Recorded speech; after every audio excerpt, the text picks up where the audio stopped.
and Beastmode podcast, where we discuss all things business, including growth, strategy, and execution, as well as personal and professional development. Let's join Howie and Beastmode in conversation. Well, hey, Beastmode, how's it going? And everything's going very well. We had a great group tonight where we actually got to kind of roundtable our topic tonight a little bit more. And so we're going to continue on investing in you, but tonight we're going to talk about investing in health. That's right. So we have 4 points. And so we're just going to spend some time just kind of going back and forth on those 4 points. And so why don't we let you start off with point number 1? Yeah, so, there's been some attention during the pandemic, especially about investing in you in terms of physical health. So there's information on, like MyFitnessPal has all these blogs about home fitness, and a lot of people are figuring out how to do outdoor workouts and running and jogging and walking, push-ups and a bunch of pandemic friendly type exercises. So physical investment in health is something that's on the radar of everybody right now. Because there's a thing going around called the COVID-19, and it's not just the virus. It's the the poundage that people are picking up, and some people have jokingly said the COVID-15 or the COVID-19 or whatever it may be. But I've probably picked up a pound or so. And mine might even be more muscle than fat, because it's been a very intentional thing to just keep working out. So I guess I'll just kind of spit my particular, approach to this to give you guys a couple of ideas. One of the things that I do is that in my home office, I have a desk cycle. So on Amazon, you can buy what's called the desk cycle, and it's around $160, I think. But it goes under most desks actually, without you hitting your knees pretty well. And the Generation 2 is a little bit more, and it's even lower to the ground to help you not hit your knees when you're pedaling. But I'll pedal for, hours actually as I'm working, or, whatever the case may be, usually working at my desk. Another approach is stand-up desks. So, the doctors are saying that sitting down is as bad as smoking. That seems like exaggeration to me personally, although I'm not a medical expert, but I do know that I feel like I'm making good health progress by standing up. I'm standing up right now, actually, with my stand-up desk. A lot of them, this one was about $250. I bought it on Amazon. The brand, I don't have it with me right now, but it was $250, and it goes up and down electronically, and it stores positions too. So I will alternate during my work day between standing and sitting. And if you're back in the office, if you're watching this and you guys are back in the office, a lot of offices are very, very friendly to stand-up desks now. Some of them will actually buy it for you. But as you can see, it's not that expensive if you do have to buy it on your own. And it's a very popular thing. Nobody would look weird about that.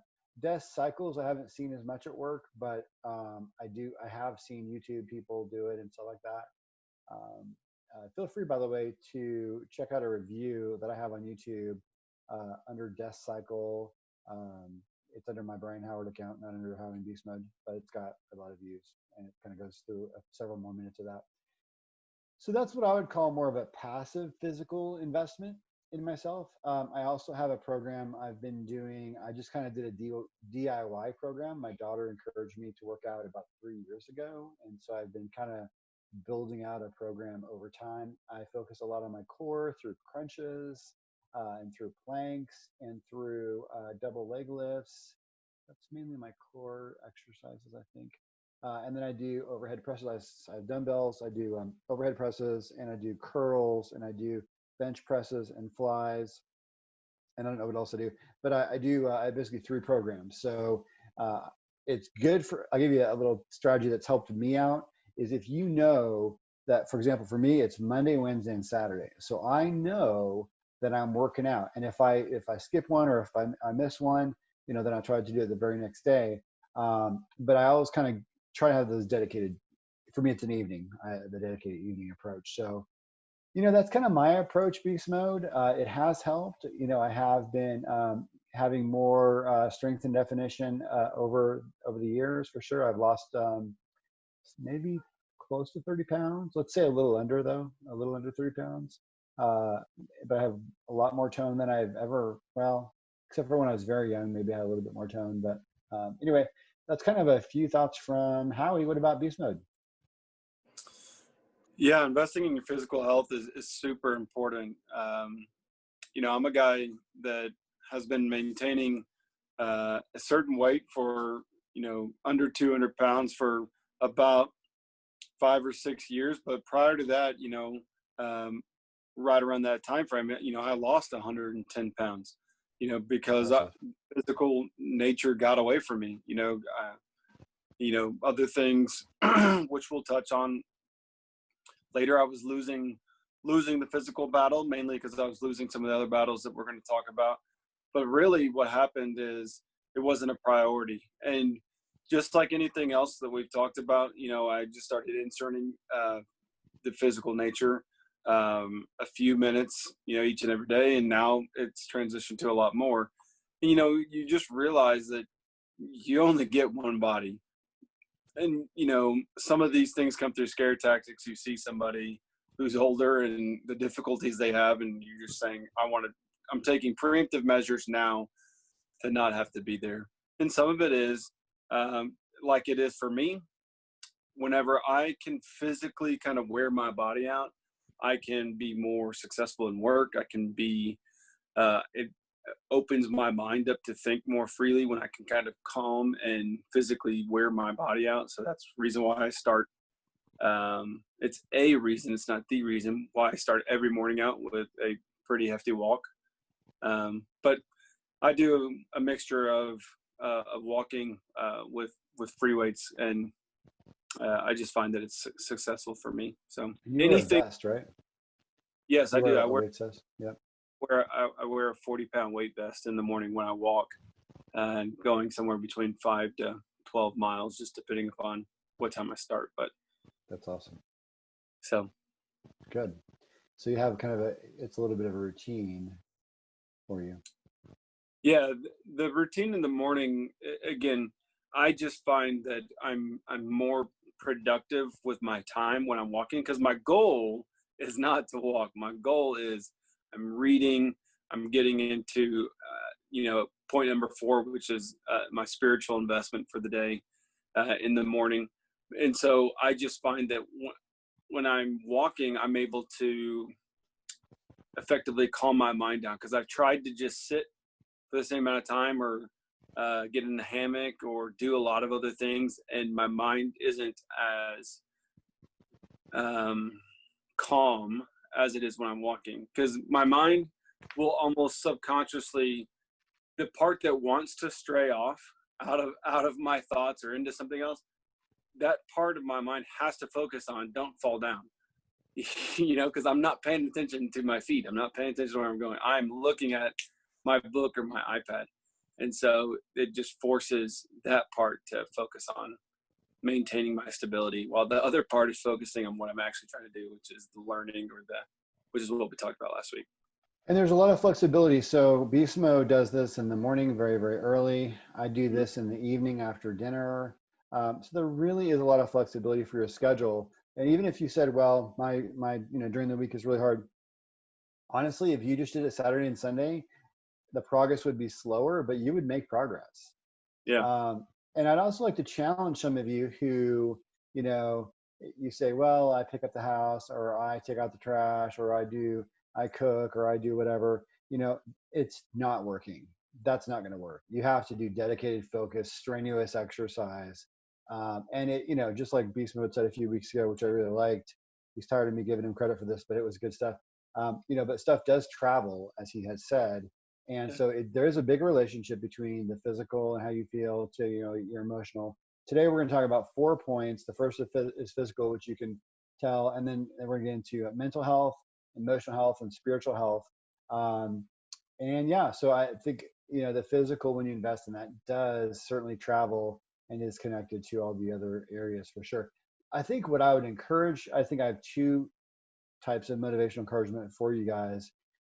One of the things is that if you try it and you fail, it's better to try and fail, and then just pick yourself up and start again and try again, because the only failure is actually stopping. And then of course the ultimate failure is never starting, right? Mm. But what I told my wife about as far as getting going on a program is I said, hey, why don't you, for the first time, why don't you put on your walking shoes? We have a treadmill upstairs. Put on your walking shoes, go upstairs, literally swat the treadmill and don't walk and come down. And that's your workout. And the next time, stand on the treadmill.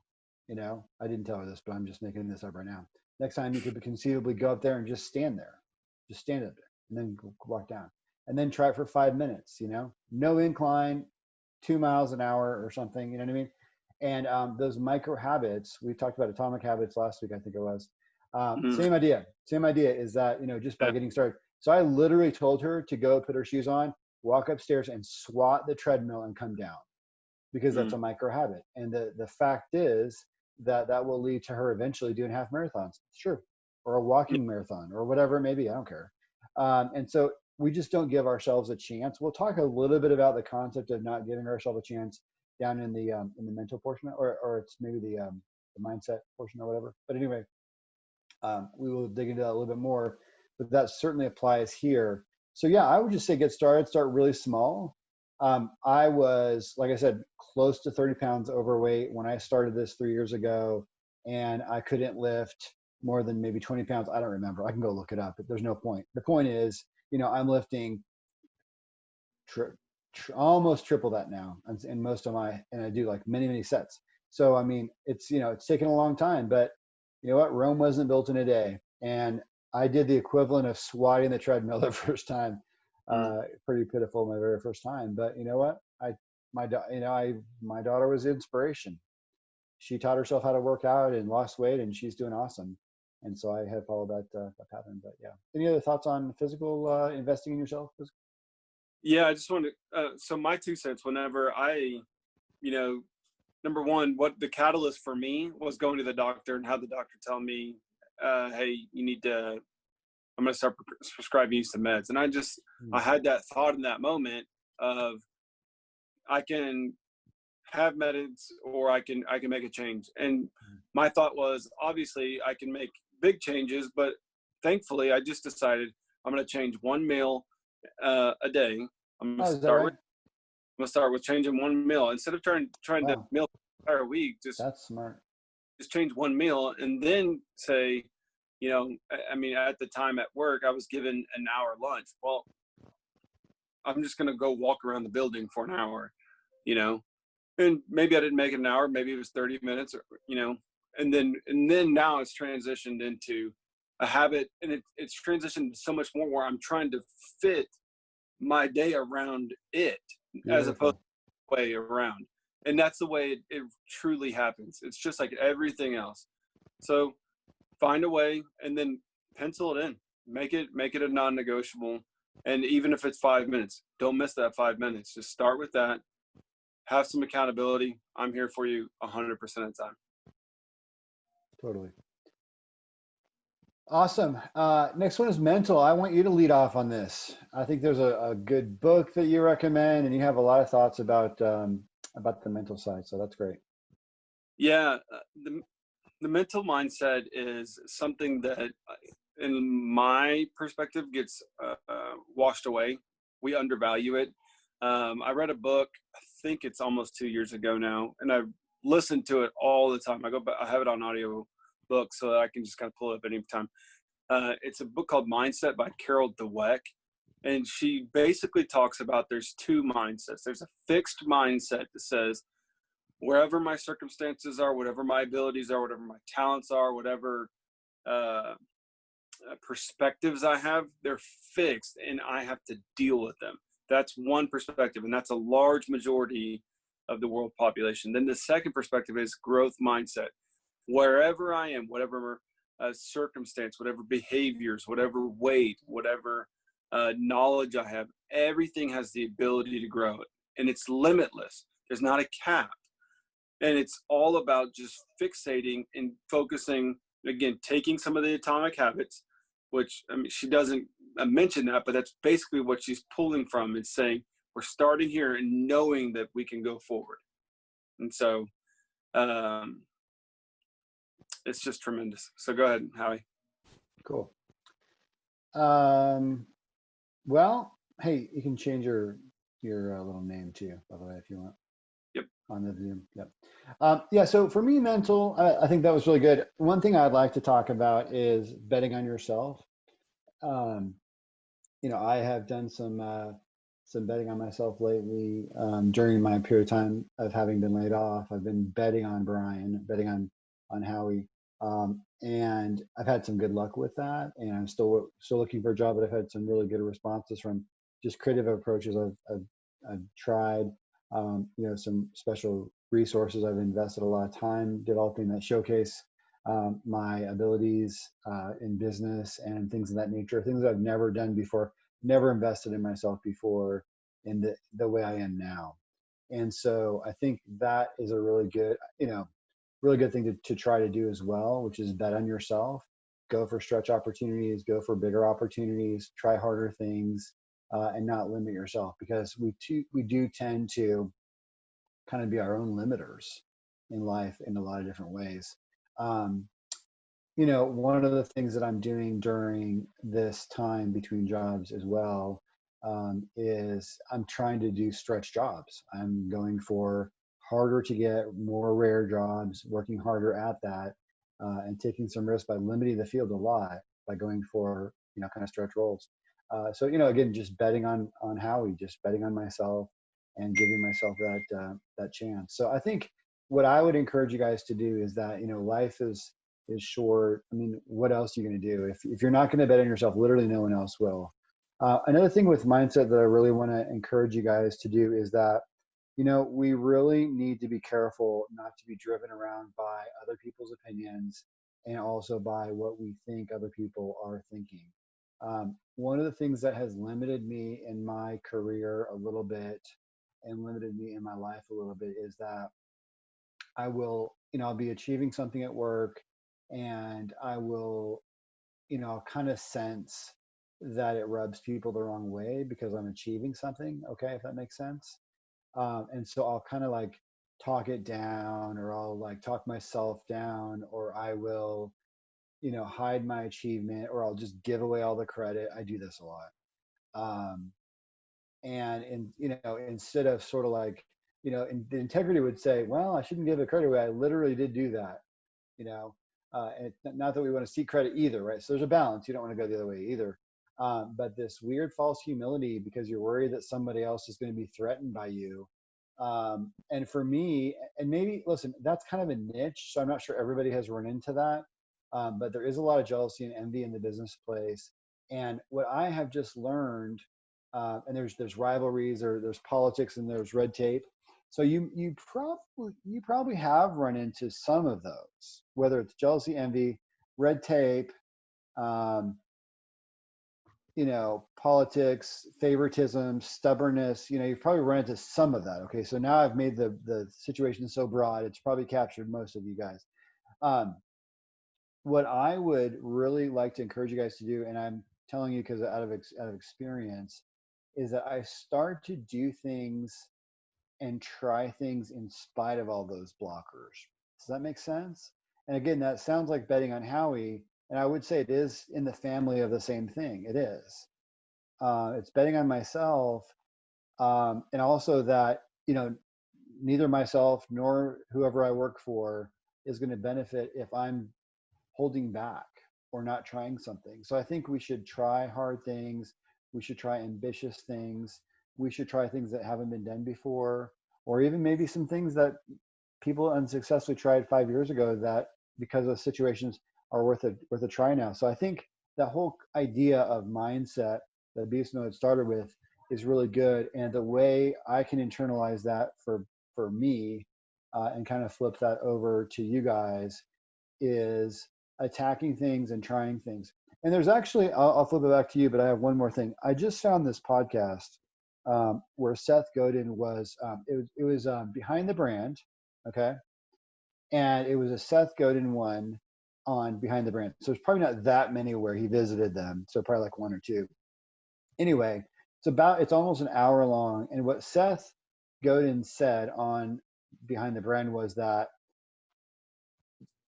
having that moment of doubt or fear or whatever it is that's trying to limit you in your business or your career, he brought up the idea that that's the sign that you should attack it. When you're uncertain, then just attack it. And I thought that was really, really good, because I have a similar things I teach my sales teams, which is this: if you're not sure if it's time to call the customer, the fact that you even had the thought to call the customer, ignore the resistance part, call the customer, right? Because in sales, there's a concept of you don't want to call people too much, and that's fair. But if you're evaluating, just make the call. And so that's kind of what I give my team as a sort of like a standby. And Seth's vision of it is way bigger. And it's basically, if you think, maybe you should try something, but then there's these negative thoughts and self-doubt and whatever, literally, then you should attack it because of that and go try it. So anyway, that's long-winded, but there's a few things that I've been working on me lately, Beastmode. Yeah, and one of the things that just kind of brought to my recollection was in the mindset in the book by Carol Dweck, but also kind of what we've been talking about is there's a persistence or a perseverance that comes with the mindset. Now, it triggers back to physical, it triggers back to failing, it triggers back to all that. There's a persistent mindset that just says, I'm not stopping here. I'm not giving up here. I made a goal of losing 1 pound. Well, I gained 2 pounds. Well, that was a bad week. I'm persistent in saying my goal is attainable, that I'm not stuck here, that this isn't, as Howie, I'm sure is continuing telling himself, I can attain, or I can reach, I can be stretched. So I will apply. I will do. And so that's just this mental game, and it is a game.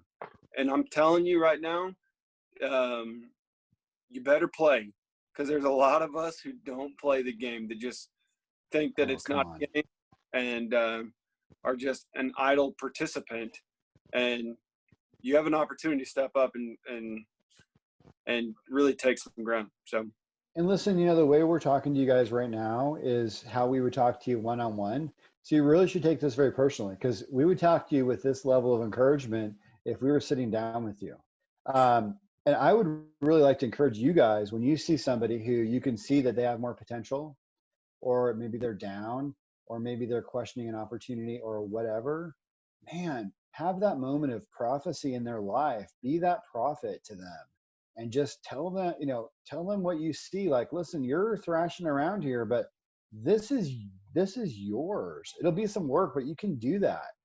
And so if you can have that moment where you're standing firm and strong for your friend or for your family member or whatever, or for your kid, that's a really special thing too. And I know that's not necessarily on topic with mindset, but it's helping them with their mindset. So I do that for people. I pray for people, or I talk to people.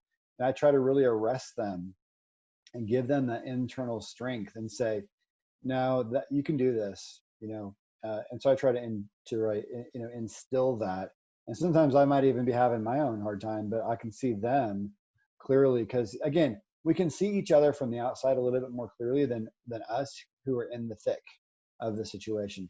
There's an opportunity, whether you're a spiritual person or not, it's still a ministry where you can have that opportunity to be that loud prophet, to just grab him by the collar and say, man, I can see that you got this. You cannot quit on this, or you got to try that. So, and I hope we can maybe do that a little bit for you guys here, because it really is true. There's no limits to that. Anything else on mindset or mental, Beastmode? Yeah, I mean, I could talk all day, but I know that we're ready to get to emotional.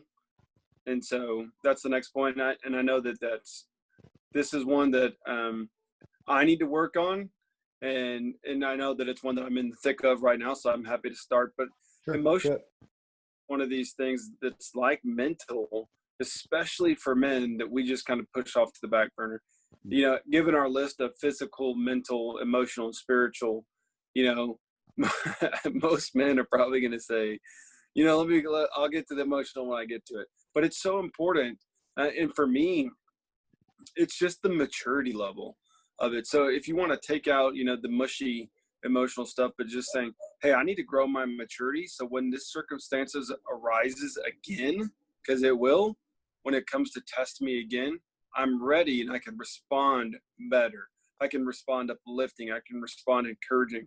Or like what I'm trying to do now, when the moment comes to test me, I say, what do I need to learn from this? That's my first thought. Before I even have a reaction of, am I mad? Am I sad? Am I happy? It's, what can I learn from this and what can I pass along? So that's really where I'm trying to go with my emotions right now. That's great. Yeah, I don't disagree that, guys, especially, the ladies that are listening have a little bit easier time sharing. You know what? And I think that's why we're great as couples, because there's that opportunity to balance and hear, from different strengths. But yeah, my wife has definitely been influential in that area, I would say.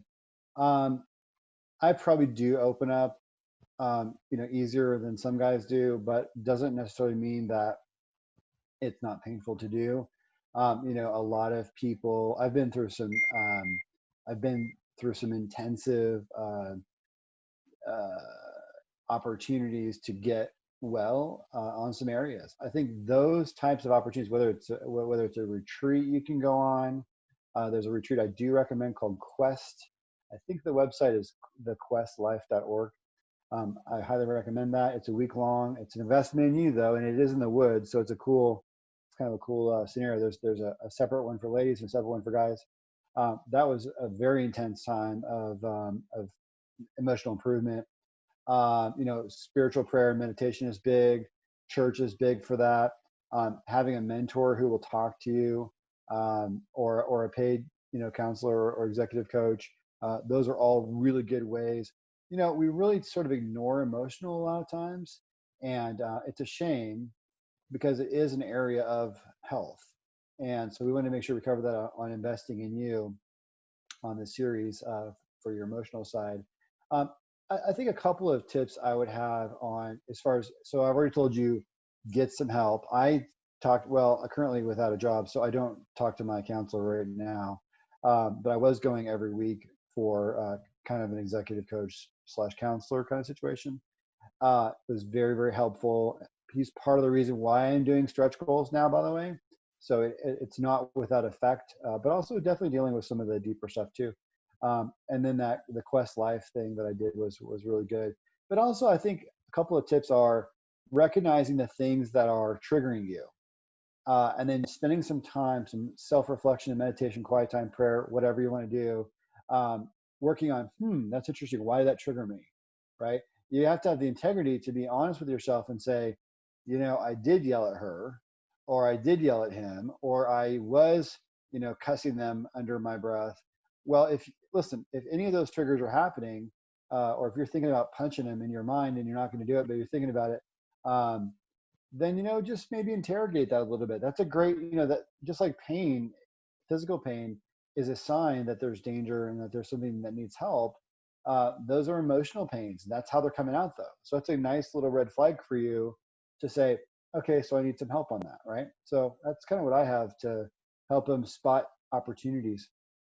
Yeah. Yeah, for sure. And I think for you, Enneagram has kind of helped a little bit too, hasn't it? Totally helped. It's been able to identify some emotional triggers, I guess you could say, or potential stumbling blocks, identifiers. So basically I can put guardrails up, and, doesn't mean that, again, a negative emotion doesn't mean a negative action has to come out of it. So I can be frustrated in the moment and not punch him in the face, because that emotion is valid, totally. But growing the maturity level to say, what, punching him in the face is going to cause more damage, more harm, more problems. So I can deal with this, but I can effectively coach this person, or I can receive. Maybe it's just frustrating me because I'm being called out, so their point's valid. My frustration's valid, but I got to stand here and listen. It takes maturity to sit here and say, what, I was wrong. And my flesh wants to call out and say, well, you did this, or I was justified in doing this, but sometimes it's just that maturity to say, you know what, I can hear you and you're right.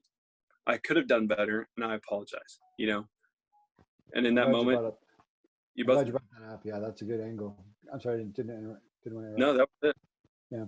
No, I like that. I hadn't thought of, that's another great signal, is to say that person offended me or triggered me or whatever, and I want to give them an opportunity to talk to me about that and not be, I mean, I might be still offended, but sort of like Beastmode was saying, disciplining myself to listen to that so that I can benefit from that as well. Wow, that's great. Yeah, I hadn't thought of that. That's a good angle. Yeah, or the other way around. And I actually had that happen this past weekend where, I alerted somebody saying, hey, you need to check on this, right? And I thought, I went out of my way to let them know, that, hey, you need to check on this. Well, that person got offended because I didn't show enough empathy towards them, right? Came back at me, was very frustrated with me, wanted to have a sit down. And the entire time I'm just in my gut, I'm thinking, I already bent over backwards. I didn't have to tell you anything, but I sat there and I just received what they told me. I bit my tongue. And at the end of the time, I said, you know what? I didn't even consider what my, 2 cents was going to cause in you. So next time I'm letting you know that that's a great thing. I need to think, if I'm going to give you my 2 cents, maybe you want more than just my 2 cents. And our relationship dictated that, that this individual wanted more than just 2 cents. So it was a great learning moment, even though initially I felt like I had done a lot more than I was getting. So. Yeah. And I think one of the things that you reminded me of, I thought I was done, but I'm going to go ahead and I know we're almost out of time. I like the fact that it's got a timer up there. Have you noticed that? That's a new feature. It's got a timer, nope. So I can see. It's always been. Has it been? Yeah. I don't remember seeing it, but okay. Maybe maybe it's new that it could be on the non-host view. But anyway, I like it. I'll hurry up. But yeah, one of the things that I've learned too is that when I have a conflict or a potential issue or concern, to ask questions. I started doing this a lot in my last job with employees who maybe it looked like they're slacking or something, and I wanted to just, I led with a question, and usually there was a really good answer, and I was like, oh man, I'm glad I didn't go, tell them they're slacking, or whatever it may be. I'm glad that I asked a question instead. And we don't have much time left for spiritual, but we don't get real preachy on this, but you guys have learned over time, if you watched more than 2 of these things, that we both come from a Christian perspective. And I would say that investing in your spiritual is a real big idea. What I always tell people is that, if you have any curiosity, reading the book of John is a great place to go. Also, if you want to just strictly look at, for example, the Bible from a business perspective, Proverbs is a real safe place to go. But what about you, Beastmode? I know we only have a minute, but what's Yep, I found a quick article, and I'm just going to read the points because I think it's valid. It's from Psychology Today. It says spiritual people are gracious, they're compassionate, they flourish, they're self-actualized, and they take time to savor life experiences. And those just 5 aspects are because taking the focus off of ourselves. And so I would just encourage you, if you don't have a spiritual relationship with something, that it's important to just go down there, irregardless of where you go, just for the simple fact that you can be gracious, compassionate, flourish, self-actualize, and savor life experiences. So, very good. Well, it's good hanging out with you. Always a pleasure, my man. Looking forward to next week where we just continue on investing in you. See you then.